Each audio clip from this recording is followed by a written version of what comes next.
Assalamualaikum, bertemu lagi di channel Al-Musyafa Bersaudara. Berbeda dengan video-video sebelumnya, kali ini saya akan mencoba mereview film edukatif yang sangat bagus dan recommended untuk ditonton ayah dan bunda semuanya, yaitu berjudul Tari Zaman Park.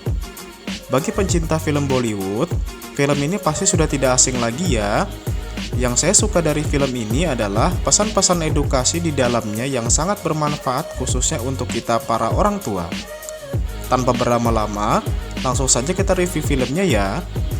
Jika kalian suka dengan channel ini, tinggal subscribe aja agar tidak ketinggalan video-video kami menarik lainnya. Film diawali dengan scene di mana seorang anak laki-laki bernama Ihsan yang sedang menangkap ikan di selokan. Lalu dia ditarik paksa oleh kernet bus yang ternyata sudah menunggunya selama 10 menit. Bus selalu terlambat dikarenakan Ihsan yang suka mengulur-ulur waktu saat berangkat ke sekolah. Di dalam bus, Ihsan terlihat tidak berbaur dengan teman-temannya yang lain dan lebih memilih asyik bermain sendiri dengan dunianya. Diceritakan Ihsan merupakan murid kelas 3 yang sudah 2 kali tidak naik kelas. Ihsan kesulitan mencerna ilmu di sekolah yang mengakibatkan prestasinya di sekolah menjadi buruk. Berbeda dengan Ihsan, kakaknya yang bernama Johan selalu menjadi yang terbaik di hampir semua mata pelajaran bahkan kegiatan ekstrakurikuler. Kira-kira apa ya yang membuat Ihsan menjadi seperti itu? Sabar, nanti semua akan terjawab. Lalu scene dilanjutkan di mana Ihsan terlibat pertengkaran dengan anak komplek di sekitar rumahnya. Ejekan yang diterima oleh Ihsan sangat menyakiti hatinya dengan menyebutnya dengan sebutan idiot. Orang tua anak tetangga tersebut yang tidak terima atas perlakuan Ihsan kepada anaknya lantas datang ke rumah Ihsan. Ihsan yang baru saja sampai di rumah, ayahnya tanpa basa-basi atau mencoba klarifikasi terlebih dahulu dengan Ihsan, langsung saja menampar Ihsan tepat di depan semua orang saat itu. Kemalangan Ihsan berlanjut di sekolah, saat dia diminta untuk membaca potongan kalimat dari sebuah buku. Ihsan tidak mampu untuk membacanya dan mengatakan bahwa huruf-huruf yang ada di buku tersebut seperti menari-nari dan semua orang di dalam kelas itu termasuk gurunya menganggap Ihsan sedang bercanda. Padahal, saat itu Ihsan mengatakan hal yang sebenarnya. Terus-menerus diminta untuk membaca, pada akhirnya Ihsan memutuskan untuk bergumam tidak jelas dan itu menyebabkan dia diusir dari pelajaran. Tidak kuat menahan perundungan yang diterimanya, Ihsan pun memutuskan untuk bolos sekolah hari itu dan memilih untuk keliling kota sendirian. Malam harinya, Ihsan pun mengakui hal ini kepada kakaknya Johan dan meminta Johan untuk membuatkan surat keterangan absen palsu untuk diberikan kepada gurunya esok hari. Johan pun akhirnya membantunya. Keesokan harinya, Ihsan pun memberikan surat izin tersebut kepada gurunya. Dan tiba-tiba, hari itu guru Ihsan membagikan kertas ujian matematika dadakan yang tentu saja itu membuat Ihsan sangat kebingungan. Dengan imajinasinya, Ihsan mencoba menjawab pertanyaan pertama pada soal tersebut. Dan ketika Ihsan berhasil menjawab soal pertama dan itu pun jawabannya salah, ternyata waktu ujiannya sudah selesai. Ya salam Ihsan. Momen evaluasi belajar Ihsan pun akhirnya terjadi di mana guru-guru Ihsan menceritakan segala kelakuan Ihsan selama di sekolah seperti sering izin ke toilet, tulisan bahasa Inggrisnya seperti huruf Rusia, termasuk ujian matematikanya kemarin yang hanya diisi satu jawaban saja. Pada akhirnya ibu kepala sekolah mengatakan kepada orang tua Ihsan agar Ihsan disekolahkan di tempat lain saja, dikarenakan mungkin saja Ihsan memiliki kebutuhan khusus atau lebih tepatnya bersekolah di sekolah luar biasa kalau di Indonesia ya. Akhirnya, ayah Ihsan memutuskan untuk mengirimkan Ihsan ke sekolah asrama milik pamannya. Sekolah asrama tersebut terkenal pada tingkat kedisiplinannya yang baik di mana sejauh ini kita mengenal Ihsan adalah pribadi yang susah diatur, malas dan nakal. Ihsan dimasukkan di sekolah ini dengan harapan semua kepribadian buruk Ihsan tersebut dapat hilang dan bisa menjadi anak-anak pada umumnya. Dengan sangat berat hati, Bunda Ihsan melepaskan Ihsan untuk melanjutkan pendidikannya di sana. Ini adalah pertama kalinya dia hidup jauh dari orang tuanya. Ihsan hanya bisa menangis meratapi kepergian orang tuanya dari kejauhan. Hari bersekolah di tempat barunya pun dimulai. Ihsan yang masih suka tidak fokus dalam belajar lagi-lagi mendapatkan perlakuan kurang menyenangkan dari para gurunya. Tangan dipukul, dikeluarkan dari barisan saat latihan baris berbaris dan lagi-lagi ketika melihat di papan tulis, Ihsan kembali melihat tulisan-tulisan di papan tulis yang seolah-olah menari-nari sendiri hingga akhirnya berubah menjadi sebuah ketakutan baru baginya. Pindah ke sekolah ini tidak ubah seperti keluar dari kandang singa masuk lubang buaya. Bahkan, kondisi ini lebih parah dibandingkan sekolah sebelumnya dikarenakan Ihsan tidak memiliki siapapun di sini. Ihsan pun semakin terpuruk, jiwanya semakin terguncang. Dia pun meluapkan segala emosinya dengan menangis, mencoret-coret buku, dan merobeknya. Ya Allah Ihsan, sabar ya nak, kok hidup gini banget ya? Dikisahkan guru seni sebelumnya, Bapak Holkar, pindah ke New Zealand dan itu berarti Ihsan akan memiliki guru seni yang baru. Rajan, teman Ihsan, mengatakan semoga saja guru penggantinya berbeda dengan Pak Holkar. Dan benar saja, guru penggantinya Pak Holkar adalah orang yang benar-benar berbeda. Lebih ceria, lucu, dan periang. Namanya Pak Nikum. Tuh lihat bagaimana kesan pertama yang Pak Nikum tunjukkan kepada para murid hingga suasana kelas menjadi begitu ramai. Pak Nikum pun bernyanyi dengan nyanyian dan tarian khas ala film Bollywood seperti biasa. Hayo, siapa yang dulu ketika adegan ini sering ikutan bergoyang atau bernyanyi? Scene dilanjutkan di mana Pak Nikum meminta kepada anak-anak untuk menggambarkan sesuai dengan imajinasi mereka masing-masing. Ihsan yang sudah tidak bersemangat menjalani aktivitas di sekolah asrama, memutuskan untuk tidak menggambar apapun pada akhirnya. Pak Nikum yang prihatin mencoba mencari tahu latar belakang Ihsan dari teman terdekatnya yaitu Rajan, hingga guru-guru yang mengajarkannya di sekolah. Setelah melihat hasil tugas-tugas yang dikerjakan Ihsan selama ini, Pak Nikum sepertinya menemukan sesuatu dan hal itu tampaknya sangat serius. Bayangkan saja, Pak Nikum rela menempuh perjalanan yang sangat jauh dari Panchgani menuju Mumbai di mana rumah susun tempat orang tua Ihsan berada.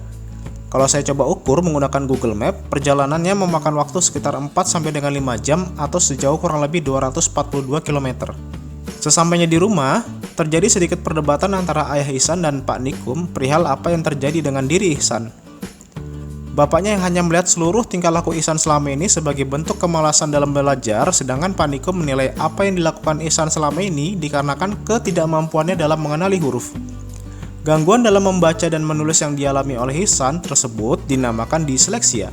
Diceritakan penderita disleksia akan kesulitan dalam mengidentifikasi kata-kata yang diucapkan dan mengubahnya menjadi huruf atau kalimat. Kesulitan lainnya yaitu dalam mengikuti beberapa perintah dan lemah dalam refleks. Meskipun sudah dijelaskan dengan begitu detail serta contoh-contohnya, ayahnya Ihsan tetap saja bebal dan tidak terima dengan anak yang dicap abnormal oleh Pak Nikum. Padahal, Ihsan memiliki jelajah pikir yang melebihi anak-anak seusianya, bahkan Pak Nikum dan ayahnya sekalipun jika Ihsan dibantu untuk mengatasi permasalahan disleksianya. Melihat hal ini, saya jadi gemas pengen jewer telinganya ayahnya Ihsan. Scene berlanjut di mana Pak Nikum yang menunjukkan flipbook buatan Ihsan yang dia ambil saat mengunjungi rumahnya. Ihsan pun sedikit kaget dan menduga pasti Pak Nikum sudah pergi ke rumahnya di Mumbai. Pak Nikum pun mencoba memikat perhatian Ihsan dengan memberikan contoh profil tokoh-tokoh hebat yang juga mengalami disleksia seperti dirinya, yaitu Albert Einstein, Leonardo da Vinci, Pablo Picasso, Muhammad Ali, Walt Disney, dan Thomas Alva Edison. Wow, saya juga baru tahu ternyata nama-nama besar tersebut dulunya juga mengidap masalah yang sama dengan Ihsan. Melihat kepercayaan diri Ihsan yang mulai tumbuh, Pak Nikum tidak mau menyanyiakan hal tersebut dengan memohon kepada kepala sekolah untuk tidak mengeluarkannya dari sekolah. Segala permasalahan yang ada pada diri Ihsan akan coba diselesaikan dengan metode belajar yang berbeda dari anak-anak pada umumnya. Berbeda sikap dengan ayahnya Ihsan yang kolot dan keras kepala sekolah pada akhirnya menyetujui meskipun dengan sedikit kecemasan. Akhirnya Pak Nikum memberikan pelajaran menggunakan media yang disukai Ihsan selama ini seperti menulis di atas pasir, menggunakan kuas lukis, dengan Play-Doh untuk membentuk angka dan huruf secara benar. Yang saya suka pada adegan ini, Pak Nikum tetap menyelipkan nuansa bermain agar Ihsan tetap semangat dalam belajar. Yang sebenarnya, pada permainan-permainan tertentu itu melatih konsentrasi Ihsan yang selama ini buruk. Pada akhirnya, kemajuan demi kemajuan pun mulai terlihat. Dari tulisan Ihsan hingga kemampuan membacanya yang mulai membaik, saya pun jadi lega sebenarnya melihatnya. Kini yang tersisa adalah sebuah pengakuan. Pak Nikum pun akhirnya mengadakan kompetisi melukis yang dapat diikuti oleh siswa dan guru di sekolah asrama.